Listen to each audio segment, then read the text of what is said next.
ini sebagai salah satu upaya untuk memberikan keseimbangan, ya, memberikan pencerahan kepada umat yang saat ini sedang mengalami krisis, ya, dalam arti krisis perhatian keilmuan dari elit-elit negara kita ini.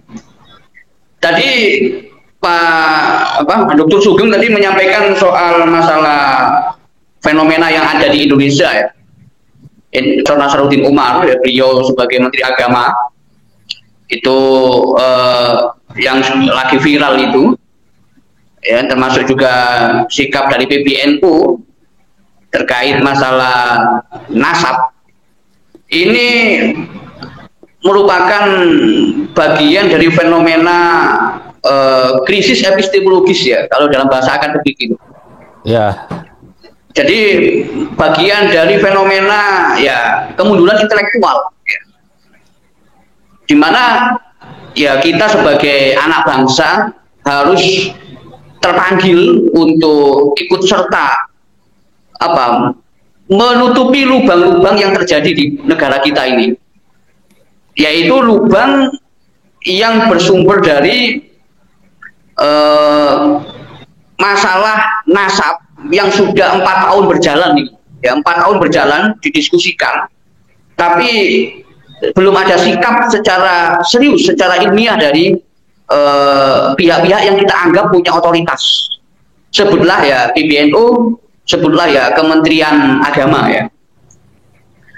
Yang perlu saya kedepankan di sini bahwa Kiai Imaduddin Utsman dan juga kawan-kawan itu, ya, dari kajian yang tersebar dan bisa dibaca, diteliti, ya, oleh siapapun dan kapanpun itu, ini ada hal-hal yang perlu dicermati, terutama para elit negara ini, elit bangsa ini. Yang pertama, kita harus menganggap bahwa apa yang dilakukan oleh Kiai Imad, ya, termasuk Dr. Sugeng juga, ya, dan juga Kiai Haji Marzuki Mustamar, ya, Prof. Mahfud MD, dan lain-lain, itu bagian dari upaya islah, ya, upaya perbaikan. Kalau bisa disebut mereka, ya, sosok-sosok reformis, sosok-sosok yang ingin melakukan tindakan nyata untuk perbaikan. Jika sebelumnya persoalan nasab Ba'alawi dan juga entitas Ba'alawi yang cukup dalam tanda kutip banyak yang merugikan masyarakat bawah, gesrut, ini sudah tertolong oleh tesisnya Kiai Imad, ya, tertolong oleh tesisnya Kiai Imad, tertolong oleh perjuangan PWI wali, ya, perjuangan Wali Songo itu. Kalau andai kan nggak ada itu, kita nggak tahu. Tidak hanya terlalu dalam kesalahan warisan, tapi juga kita membiarkan umat itu, ya, dimanfaatkan, ya, oleh banyaknya oknum yang disebut dengan Ba'alawi. Nah, kajian ilmiah ini yang dilakukan oleh Kiai Imad itu adalah sebuah upaya agar kita sebagai umat Islam, ya, tidak kategori zolim. Ya, zolim itu, ya, wad'u syai'in fi ghairi mahallihi, menempatkan sesuatu bukan pada tempatnya, ya.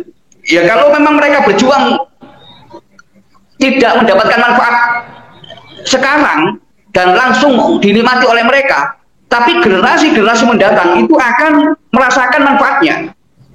Karena memang kebanyakan reformis itu tidak menikmati buah perjuangan mereka saat masih hidup, tapi yang menikmati adalah generasi setelahnya. Nah, kalau kezoliman itu dibiarkan, ya, apa kata Al-Quran itu, maka rabbuka liyuhlikal qura bidzulmi wa ahluha muslihun. Ya, kita bisa diberi peringatan oleh Allah, ya, dengan cara yang kita tidak senang. Makanya kita beruntung dengan adanya orang-orang yang muslih, ya, kita insya Allah selamat. Itu cara berpikirnya. Yang kedua adalah persoalan nasrul ilmi yang dilakukan oleh Kiai Imad itu dan juga kawan-kawannya. masalah nasab ini itu bagian daripada nasrul ilmi. Kalau kebenaran ilmiah, kajian ilmiah itu disembunyikan, dibatasi, ya, tidak didukung, ya khawatirnya ya nanti ya entah siapa di sini, sebutlah Kementerian Agama itu yang punya anggaran untuk mendukung penyebaran ilmu, termasuk PBNU punya SDM untuk mendukung kebenaran itu, ya jangan sampai apa mereka digolongkan sebagai kitmanul ilmi, ya orang-orang yang menyembunyikan ilmu. Makanya saya melihat adanya kajian ilmiah nasab ini, banyak orang-orang dermawan dengan ilmunya, ya termasuk Dr. Sugeng ini, ya termasuk Dr. Ubaidillah dan lain-lain, ya dermawan ilmu itu jelas lebih utama dari dermawan harta. Semua orang mengerti akan hal itu. Dan yang ketiga, ini masalah kemunduran yang terjadi sebenarnya adalah kemunduran moderatisme Islam di Indonesia. Sebutlah ya, katakanlah PBNU. PBNU sebagai muslim terbesar di dunia, ya itu sewajarnya jika menjadi sosok yang ada di tengah-tengah, tidak hanya konteks nasional, tidak hanya konteks kawasan regional, tapi juga internasional, ada di tengah-tengah. Bagaimana tengah itu? Tengah di jalan Islami, menyatukan Islam di mazhab berbagai kelompok, terutama dua firqah yang kelompok Sunni dan Syiah yang disebut oleh Grand Sheikh Al-Azhar Mesir sebagai dua peradaban Islam. Tapi kenyataannya berbeda. Ya, PBNU justru normalisasi dengan, ya katakanlah non Muslim, ya dengan Yahudi, atau mungkin bisa dipertajam dengan ya pemikir-pemikir Zionis yang juga merangkap sebagai petugas spionase, ya, dan juga normalisasi dengan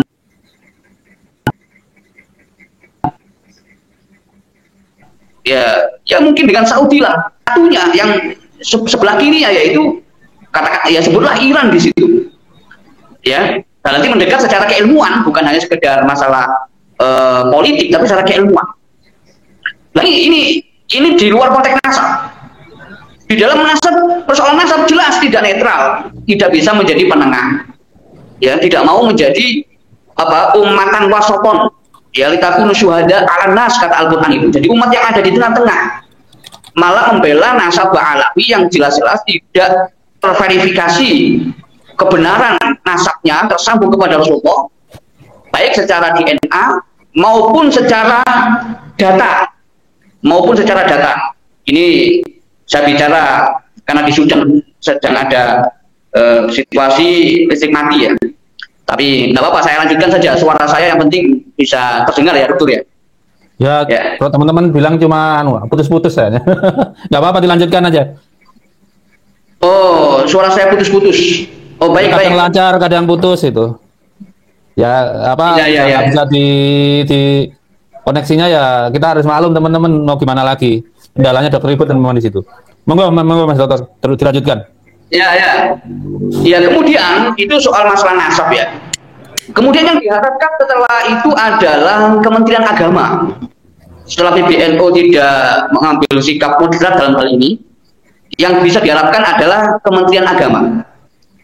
Namun perkembangan selanjutnya, ya justru kemudian tanpa saya pribadi, ya, tanpa saya sangka-sangka juga, beliau Profesor Nasruddin Umar dalam pidatonya ternyata ya mengatakan sakit hati kalau ada yang mengorek-ngorek nasab dzurriyyah Rasulullah itu.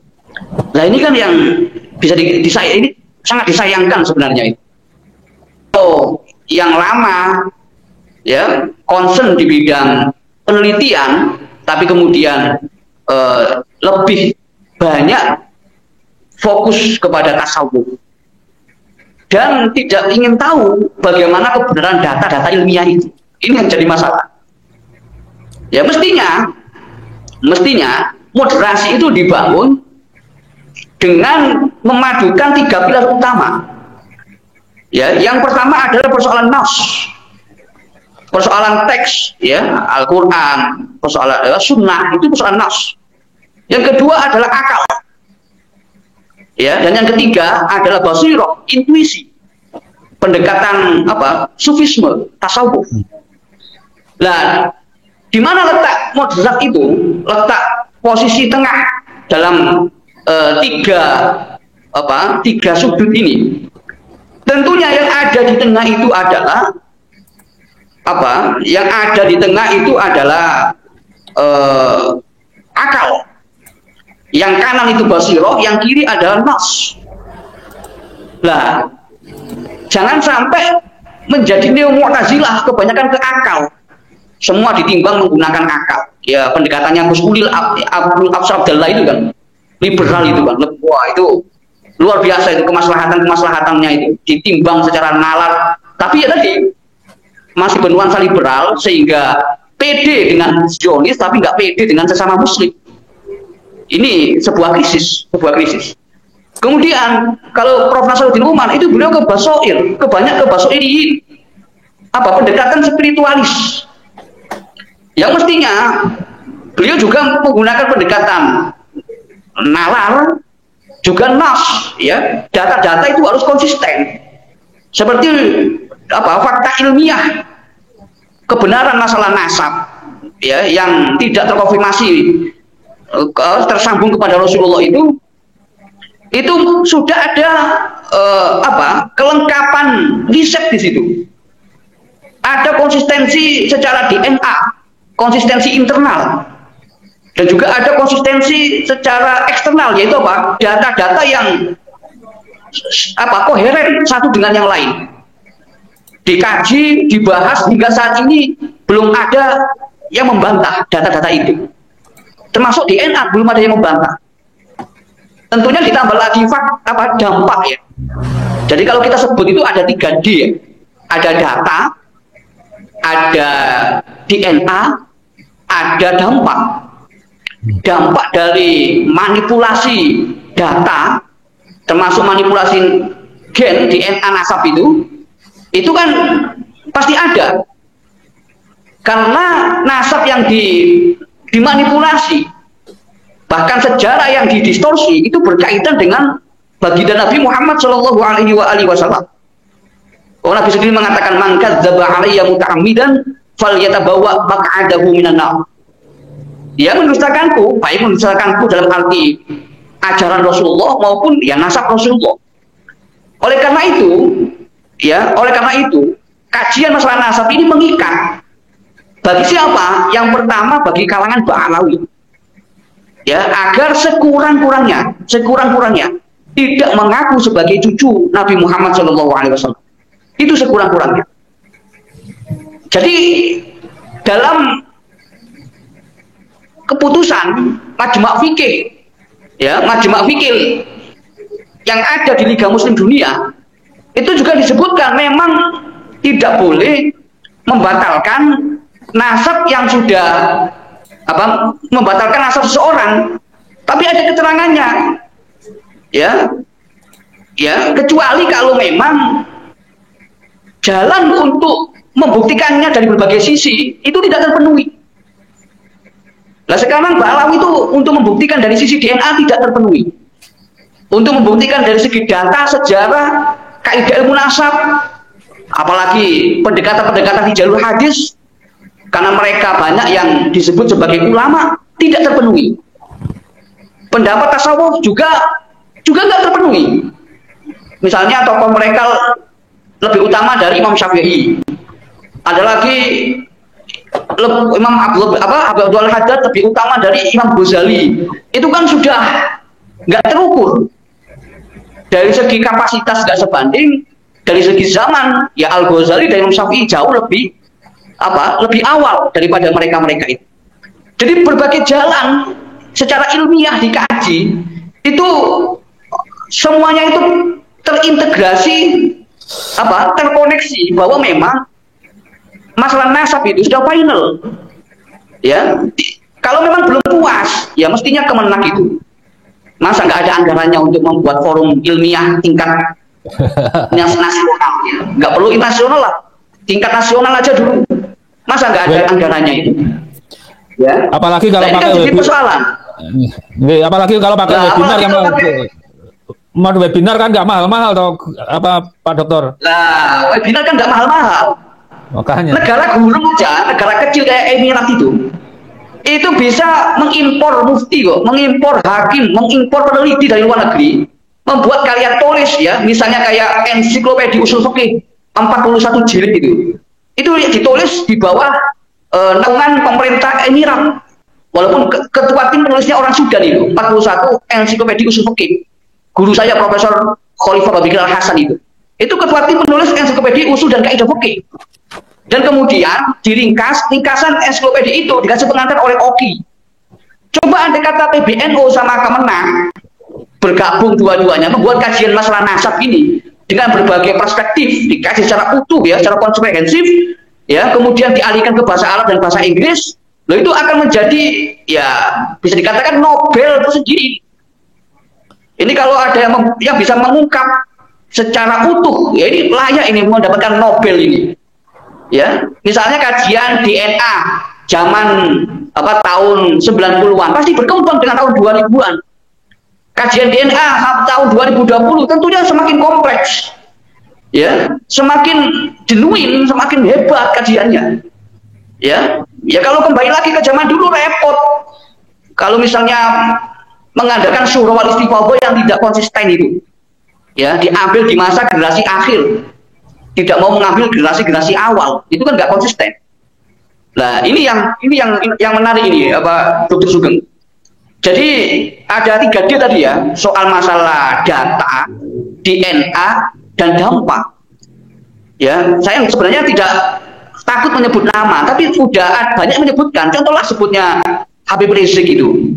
Ya, bagaimana yang suka bikin geger. Gus Dur aja kalau pengen Indonesia damai, tangkap itu Rizik Sihab itu.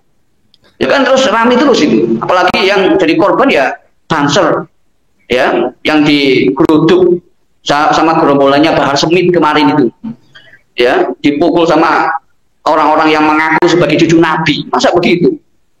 Nah akhirnya kan ini menjadi tirani yang dilindungi oleh tangan-tangan besi ya.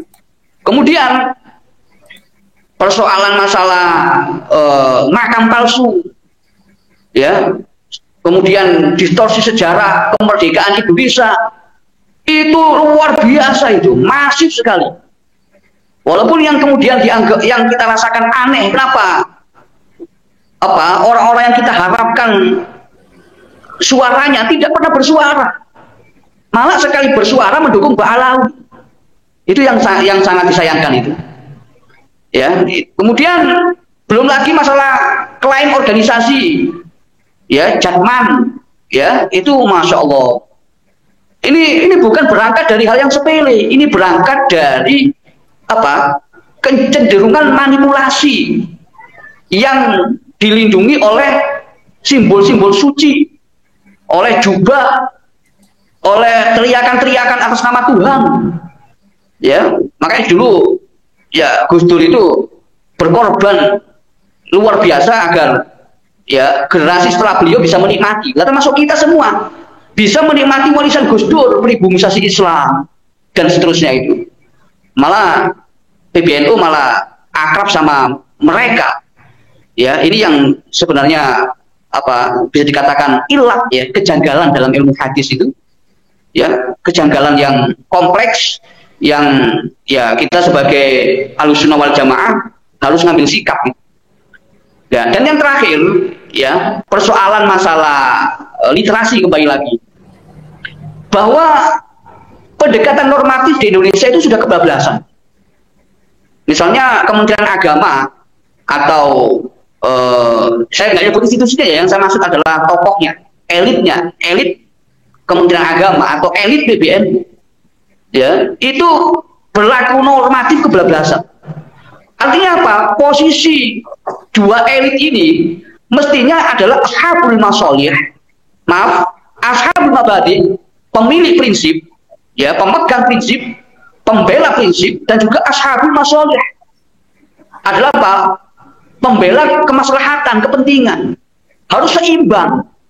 Tetapi yang masalah, yang mabadi, yang prinsip harus diutamakan, prinsip keilmuan, ideologi, ya itu harus diutamakan, ya, bukan malah dikalahkan oleh kemaslahatan, oleh kepentingan, ya, nyari aman tapi yang dikorbankan umat. Nah itu jangan sampai. Nah ini yang tidak bisa dikatakan moderat itu. Jadi tidak moderat dari pandangan yang saya sebut tadi. Tipologi umat Islam di dunia ini ada 3. Nasyun yaitu tekstualis, aklaniun rasionalis, gosoiriun spiritualis. Nah, moderasi adalah keseimbangan, ya, antara hubungan itu, bukan yang tasawuf semuanya didekati dengan tasawuf, padahal ini persoalan sains. Ya, benar salah didekati dengan persoalan cinta. Masalah fikih didekati dengan masalah cinta. Masalah nasab didekati dengan masalah cinta. Loh itu nanti peradaban ini akan runtuh gitu kalau sampai tidak seimbang itu. Ya, termasuk masalah masolih dan mabadi juga tidak seimbang. Oleh karena itu ada bisa dikatakan kemunduran moderasi dan moderatisme Islam di negara kita ini. Itu sementara Pak. Ya Mas Kiai, ini jadi sedikit melebar ya. Kalau tentang data aja, kita tentang data, baik PBNU maupun Kementerian Agama. Kita ingat demo Agustus kemarin, itu kan data yang menyebabkan keributan itu kan banyak ya. Misalnya selisih penghasilan anggota DPR dengan rakyatnya jauh banget, itu kan diangkat nih. Nah, ujuk-ujuk agamawan termasuk PBNU diajak jadi pemadam kebakaran, tapi mereka nggak pernah mencegah kebakaran. Harusnya kan mengkritik itu. Orang di Amerika itu misalnya penghasilan anggota DPR cuma 2 kali PDB per kapita. Jadi selalu ada relasi antara penghasilan anggota parlemen dengan rakyatnya. Ini PBNU dan ya nggak tahu kalau Kementerian Agama berani nggak kritik. Itu nggak pernah ada suaranya. Itu satu. Yang kedua, ini seharusnya saya mendukung, tapi ya kalau resikonya anak saya harus bilang masalah MBG, makan bergizi gratis. PBNU nggak ada suaranya sampai anak-anak bertumbangan. Itu kan data, jelas data gitu loh. Kementerian Agama juga seperti itu, cuma bilang makanannya halal. Loh, makanan kalau beracun itu pasti haram. Ini kan saya seperti mengabaikan data itu loh. Oh, datanya udah kelihatan, akhirnya yang berturun tangan siapa? KDM, Gubernur Jawa Barat memutuskan intervensi karena yang jadi korban anak-anak. Yang mending kalau cuma keracunan. Lah kalau masalah kemarin demo itu kan ada yang meninggal 11 orang. Kalau udah mati ya nggak bisa dibalikin lagi kan. Misal yang MBG juga kayak gitu. MBG itu kalau misalnya sampai ginjalnya rusak karena keracunan gimana? Nah ini kan jadi di titik ini PBNU dan elitnya Kemenak itu mendekat ke elit tapi menjauhi umat. Bahkan seperti saya lihat lah Kemenak itu, saya dekat dengan teman-teman yang dosen di UIN tuh. Mereka mengeluh anggarannya kecil tapi kuota haji diperjualbelikan. Ini gimana Mas? Jadinya yang elit, baik elit PBNU dan elit Kemenak, entah persoalan nasab, entah persoalan keadilan sosial. Kalau masalah demo Agustus kemarin keadilan sosial kan akhirnya dibongkar oleh Pak Purbaya masalahnya apa. Kemudian masalah seperti MBG juga seakan-akan memang nggak seakan-akan, memang nggak berpihak ke umat gitu loh. Datanya banyak padahal. Gimana itu Mas Dokter? Ya, jadi itu sebenarnya ya kita sebut sebagai oknum ya, itu sebagai oknum. Ya, ketika institusi keulamaan dipegang oleh elit politik yang sangat oportunis ya, itu yang jadi masalah. Institusi keulamaan kan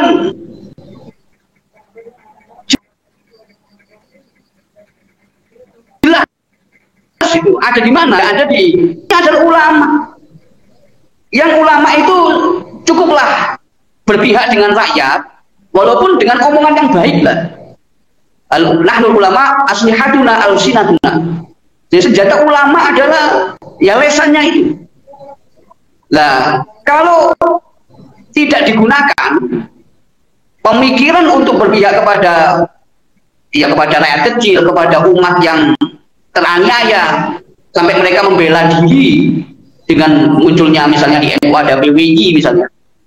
Nah ini bisa dikatakan sebuah kenyataan yang ya pilu, ya kenyataan yang menyedihkan, ya kenyataan yang menyedihkan. Apalagi dengan kasus-kasus yang sama-sama kita tahu ya bagaimana mencederai umat yang ada di bawah itu.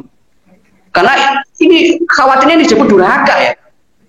Kata-kata durhaka kan identik dari yang tua ke yang muda, dari guru ke murid, dari orang tua ke anak, dari pimpinan ke umat. Tapi sebaliknya, durhaka itu terjadi justru sebaliknya. Ya, di garis bawahi bahwa masalah moderasi itu mempengaruhi sikap para pemimpin. Sebutlah katakanlah di zaman yang sudah maju seperti ini, ya zaman Nabi dulu kan orang kalau ingin mencari kesamaan misalnya pakai mencari kemiripan dari fisik agar ini ini saudara ini bukan dan sebagainya. Ya zaman sekarang udah maju. Lah kemajuan itu ya dipakailah untuk ada semangat melindungi umat itu di tengah-tengah. Dalam hal lain, ya masalah ya sekarang kasus dengan jual beli kuota haji dan sebagainya, ini ya kita bisa merasakan ya bagaimana umat yang ada di bawah itu yang ngantrinya luar biasa, ya sampai-sampai dulu Kiai Mas dan Farid Masudi meminta saya untuk menerjemahkan pemikiran beliau itu dan sudah dibedah sama Majelis Ulama Sudan tentang perluasan waktu haji 3 bulan itu. Ya mending ini dibahas, dikaji secara ilmiah. Ya al-hajju ashhurun ma'lumat misalnya, haji itu 3 bulan, bukan hanya 5 hari. Ya, jadi 3 bulan al-hajju ashhurun ma'lumat, beberapa bulan yang sudah diketahui. Nah itu dikaji daripada melakukan jual beli kuota sebagainya, mending kajian ilmiahnya diangkat ya sekali-kali.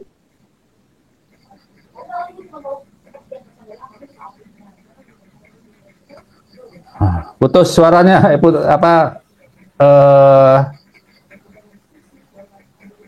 kita tunggu teman-teman ya. Ulama Indonesia dapat Nobel dari luar negeri.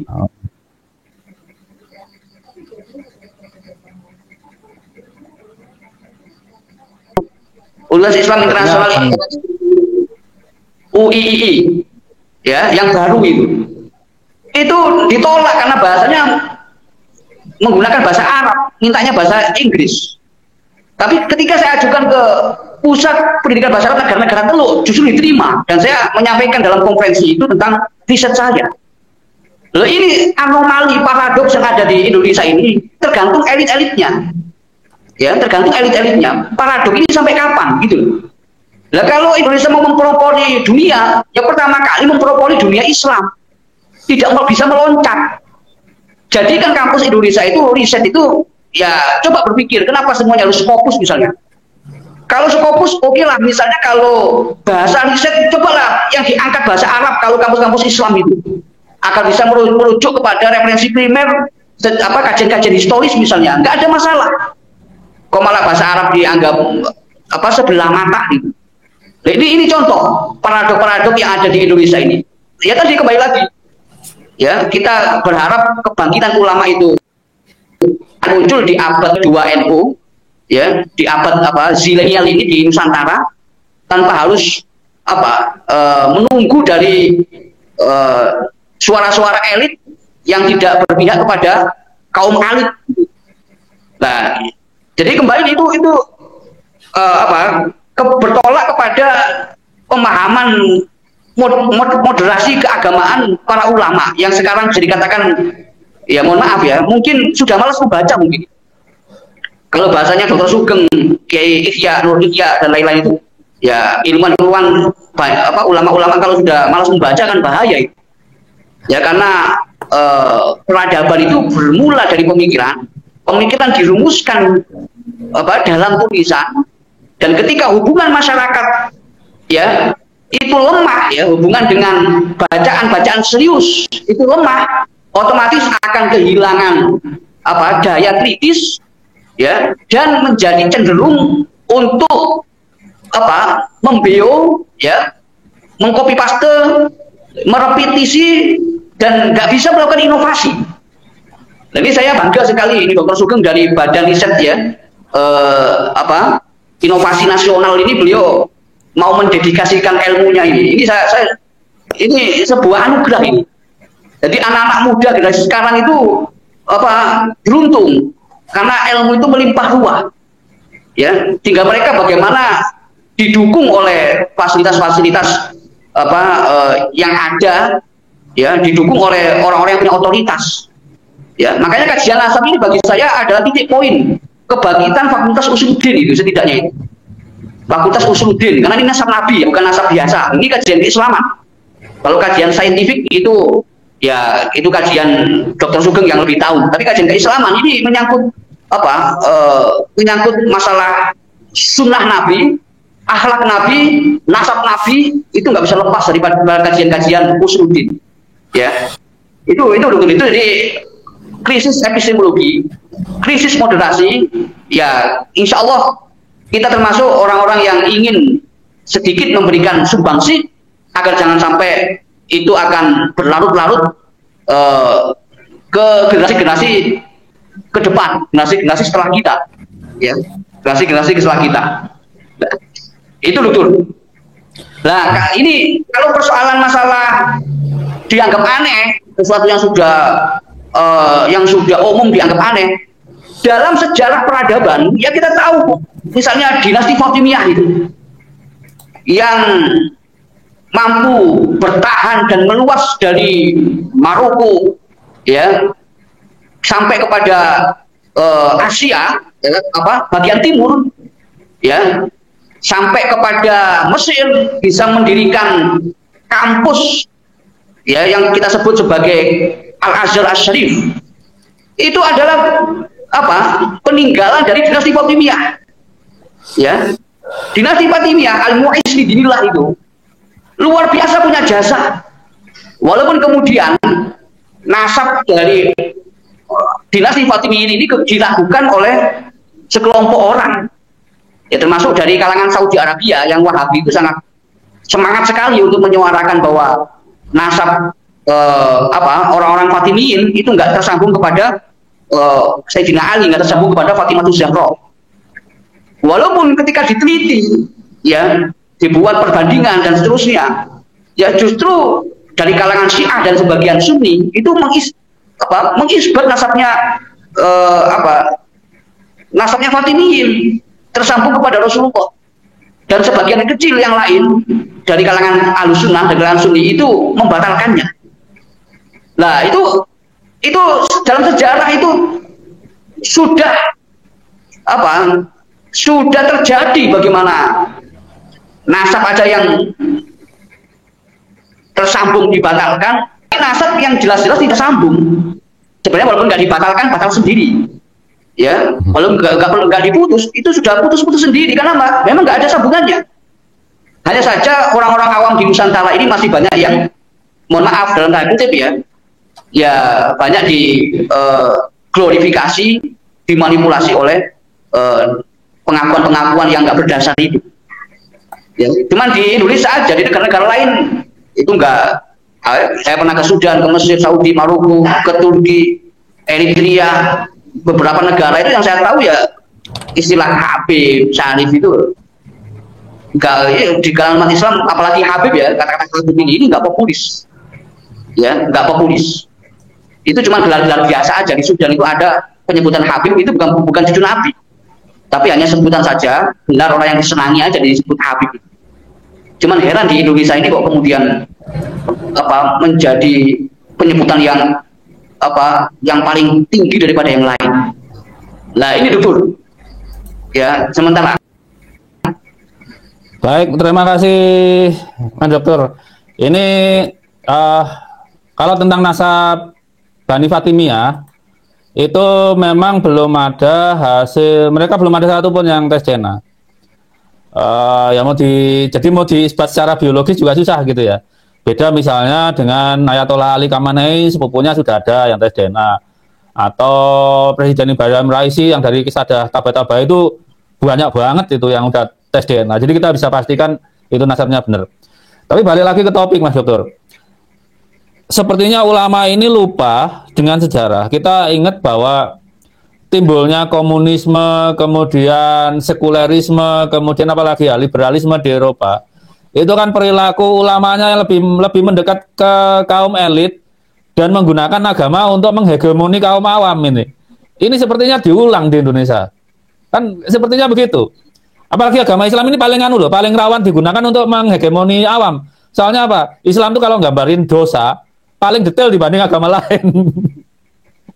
Jadi semacam teror kualat, kamu pasti masuk neraka, itu untuk menghegemoni manusia, bukannya dipakai untuk mengajak kita mencintai Allah, mencintai Nabi. Padahal Nabi dan Allah itu kan justru berada di antara orang-orang lemah, orang-orang miskin, orang-orang yang butuh pertolongan gitu. Tapi malah dipakai nakut-nakuti orang untuk dihegemoni. Dan kejadian yang sama dulu di sebelum Renaissance di Eropa kan seperti itu. Akhirnya agama ditinggalkan. Nah sekarang ulama Indonesia seakan-akan mengulang ulama-ulama Kristen di Eropa zaman Dark Ages itu sampai akhirnya ditinggalkan untuk gereja. Ini kan gejala yang mengkhawatirkan, Mas Dokter. Ya, ya itu kalau bisa dikatakan ya sejak zaman Sayyidina Ali itu, ya memang ada ulama itu ya, kalau bahasa Imam Ghazali kan, naudzubillah ya ulama su lah. Jadi istilahnya kalau bahasa Sayyidina Ali itu kalimat itu hakin ulita bil batil.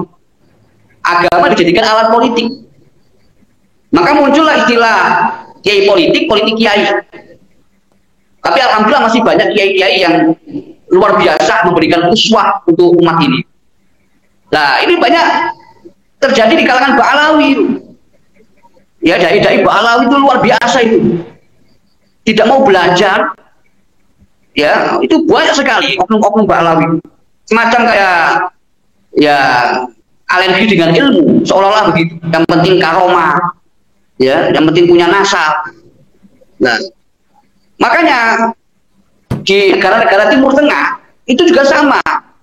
Ada dua pola, dua model antara ulama ya, yang dia disebut sebagai pengamal Islam Asyasi, Islam politik, dan satunya lagi adalah Asyasa al-Islamiyah, politik Islam.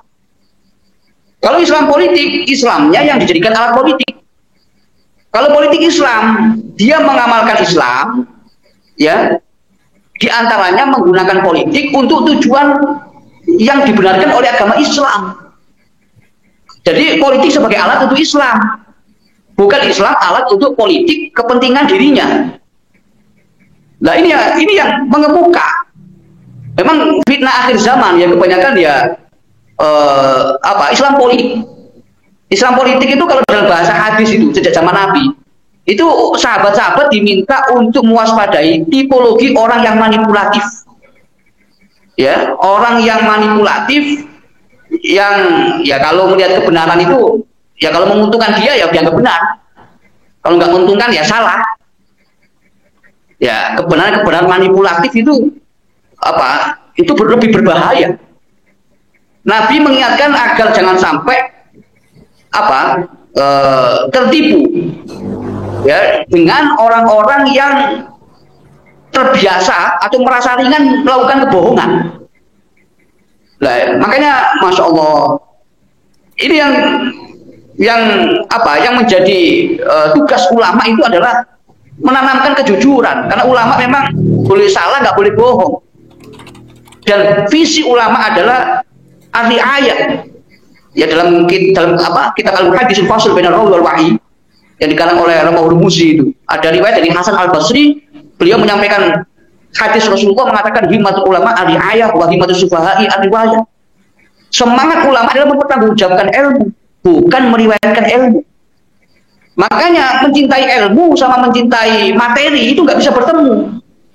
Lah kalau ulamanya suka dunia, suka materi, ya nggak mungkin dia suka dengan ilmu, nggak mungkin.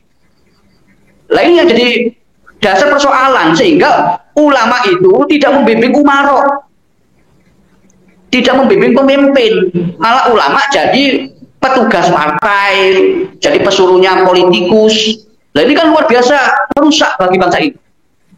Bahasanya Imam Ghazali, ketika akidah atau ideologi itu rusaknya ilmu juga rusak. Jadi ideologi rusak, maka ilmu itu rusak. Ketika ilmu itu rusak, maka amal perbuatan juga rusak. Makanya gerakan intelektual seperti ini sangat penting sekali dalam rangka apa? Jangan sampai ideologi itu rusak. Jangan sampai akidah itu rusak. Apalagi berdampak pada merusak ilmu. Nah sekarang ilmu kan kalau tidak ada yang memperhatikan kajian masalah nasab seperti ini, ya lama-lama ya buat apa orang jadi profesor, jadi doktor?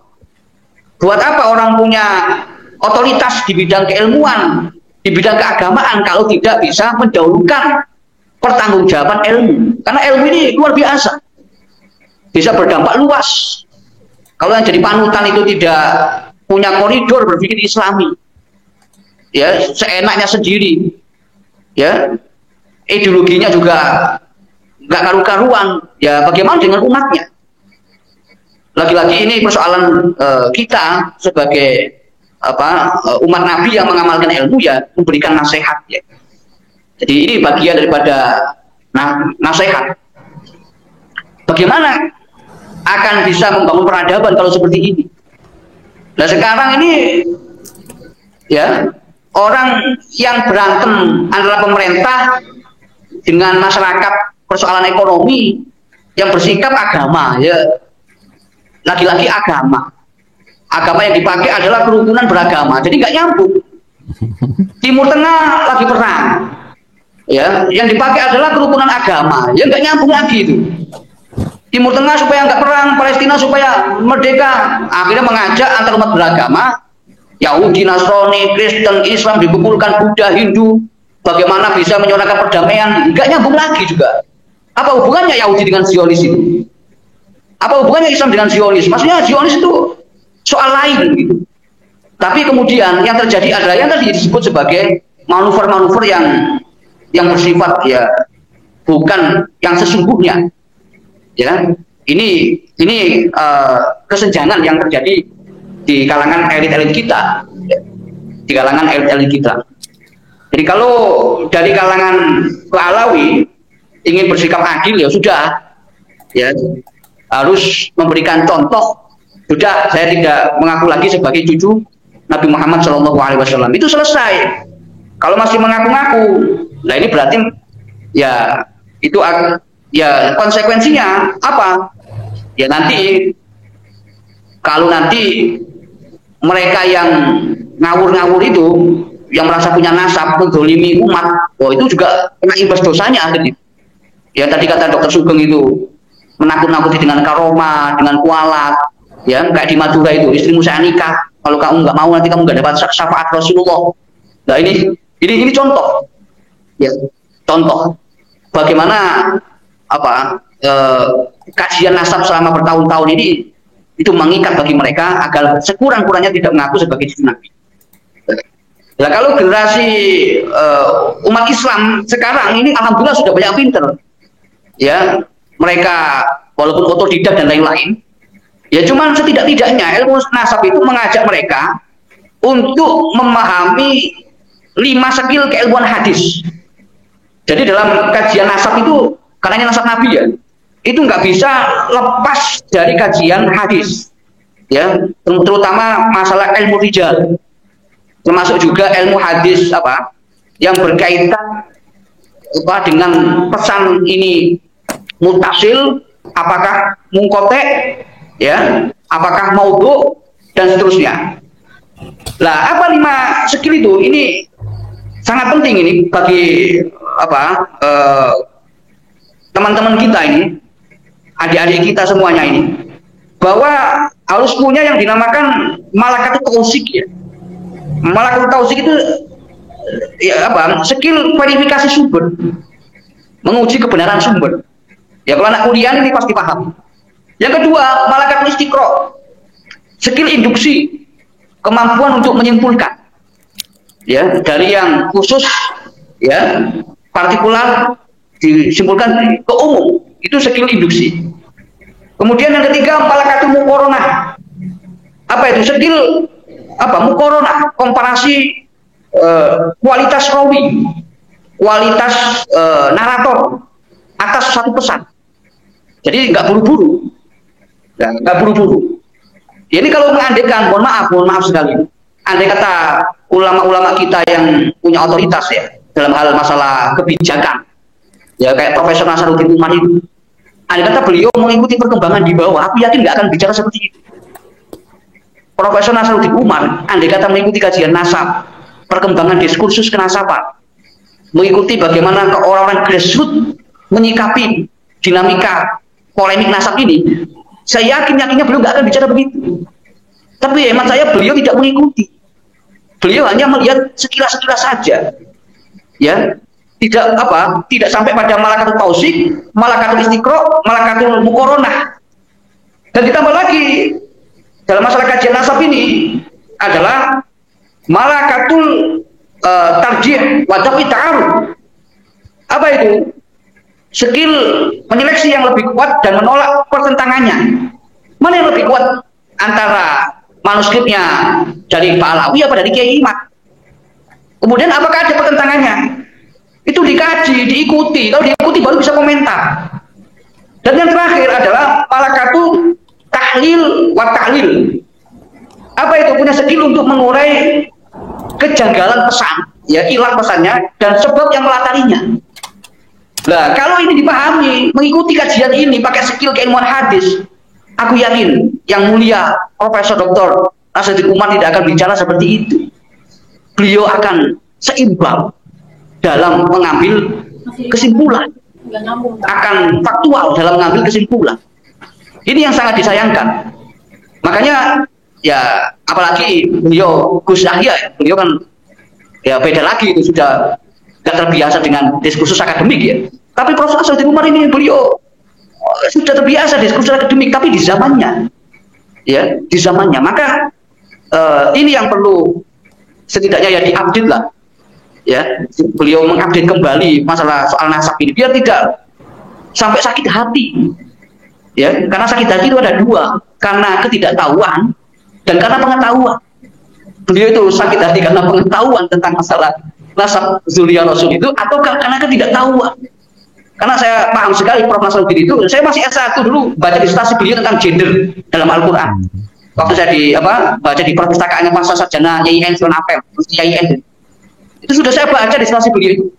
Beliau itu concern di bidang gender dan tasawuf. Makanya kalau memberikan kesimpulan, penilaian tentang masalah nasab itu nggak relevan.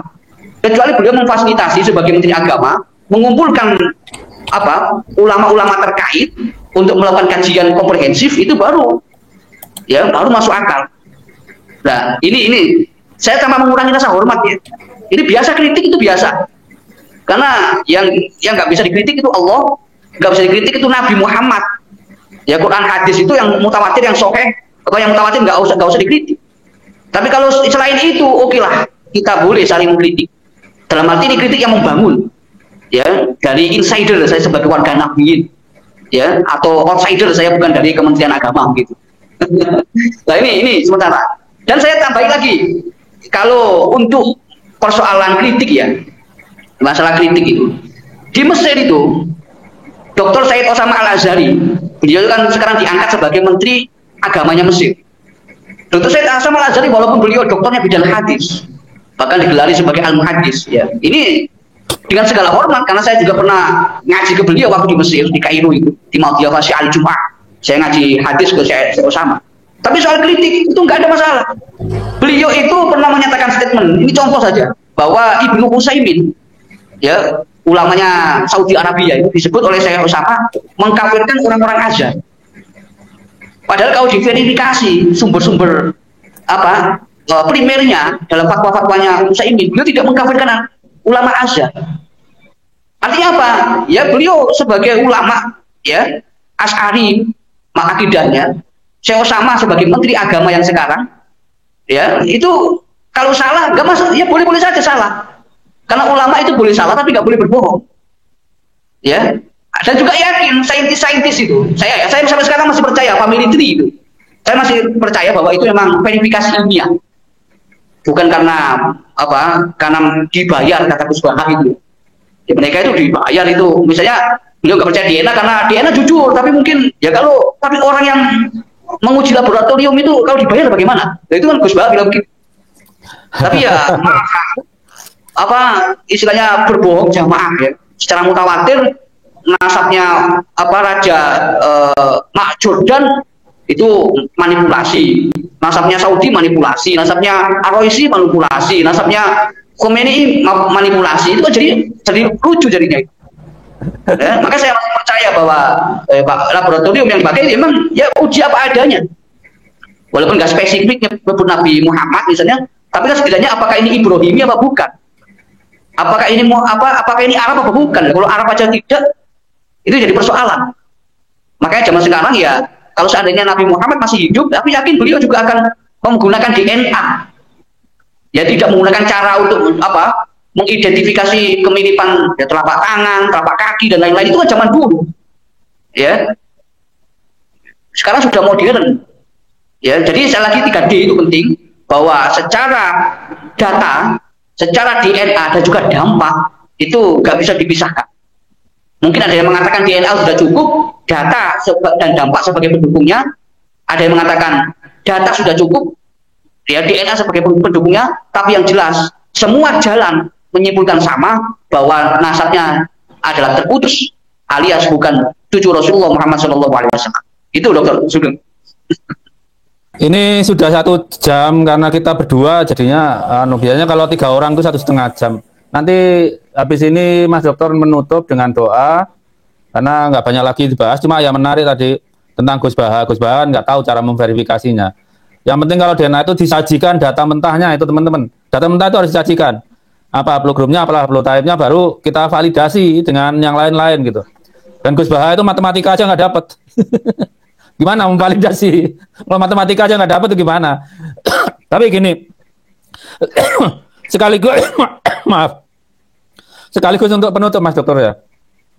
Tadi Mas Dokter bilang bahwa fungsi ulama sekarang itu untuk mempertanggungjawabkan ilmu, bukan sekedar meriwayatkan ilmu gitu ya. Kalau meriwayatkan ilmu, nanti mereka suatu saat akan diambil alih oleh Android dan AI. Kalau mempertanggungjawabkan ilmu, mereka akan tetap jadi ulama. Jadi ini tolong diangkat sebagai kalimat penutup. Karena begini, dari waktu zaman Orde Baru sampai Gus Dur, NU kita lihat itu mewakili umat. Tapi setelahnya mepet ke elit aja. Apa maunya elit, dicarikan dalil pembenarnya gitu loh. Makanya ya seperti kata Mas Dokter tadi, ulama itu harusnya mempertanggungjawabkan ilmu, bukan meriwayatkan ilmu. Kalau cuma meriwayatkan ilmu, artificial intelligence dengan Android itu udah lebih dari cukup. Kita butuh ulama yang mempertanggungjawabkan ilmu. Monggo Mas Dokter sekaligus closing statement dan mohon ditutup dengan doa. Saya nggak pinter kalau berdoa. Ya, jadi saya closing statement ya, bahwa untuk melacak masalah polemik nasab itu memberikan kita banyak ilmu dan wawasan. Ya, banyak sekali ilmu dan wawasan. Ya. Dan kalau ingin lebih paham lagi, saya lagi proses nulis buku Peradaban Ahlul Bait ya. Ya, Peradaban Ahlul Bait. Jadi siapa sebenarnya Ahlul Bait dan seterusnya sudah pernah saya sampaikan di Parasuka TV. Jadi itu semua kalau dikaji berbagai sisi memang sudah tidak ada ruang lagi ya bahwa mereka bisa dibenarkan mengaku sebagai cucu Nabi. Oleh karena itu ya kita tetap istiqomah ya, tidak hanya di ruang perdebatan tapi di dunia nyata ya kita tunjukkanlah bahwa ya akhlak-akhlak Nabi, akhlak ulama, akhlak wali songo itu ya sudah dicontohkan oleh guru-guru kita, oleh kiai-kiai kita.